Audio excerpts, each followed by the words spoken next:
Russia সহায়তায় পরমাণু বোমা বানাচ্ছে ইরান, আর এতে উদ্বেগে পড়েছে পশ্চিমা বিশ্ব।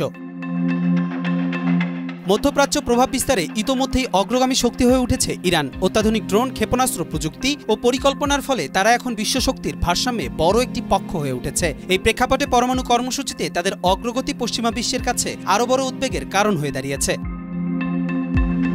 তবে এই মুহূর্তে চমকপ্রদ কূটনৈতিক ঘটনা ঘটেছে। ইরানকে ইউরেনিয়াম সমৃদ্ধকরণ সম্পূর্ণ বন্ধের প্রস্তাব দিয়েছে তাদেরই ঘনিষ্ঠ মিত্র রাশিয়া। প্রেসিডেন্ট পুতিনের এই এনরিচমেন্ট জিরো প্রস্তাব আন্তর্জাতিক অঙ্গনে চাঞ্চল্যের সৃষ্টি করেছে। বিশ্লেষকদের মতে এটি মূলত ইরানের পারমাণবিক কর্মসূচি পুরোপুরি স্থগিত করার কৌশল হতে পারে।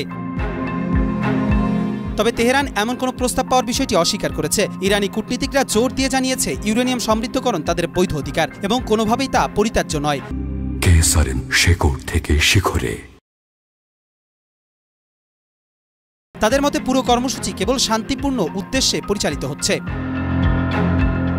রাশিয়ার শত শত বিজ্ঞানী বুশের পারমাণবিক প্রকল্পে সরাসরি কাজ করছে। পাশাপাশি ইরানে আরও পরমাণু বিদ্যুৎ কেন্দ্র নির্মাণেরও পরিকল্পনা রয়েছে মস্কোর। ফলে তেহরানের ওপর চাপ বাড়লেও তাদের সঙ্গে সম্পর্ক ছিন্ন করার সম্ভাবনা কম বলেই ধারণা করা হচ্ছে।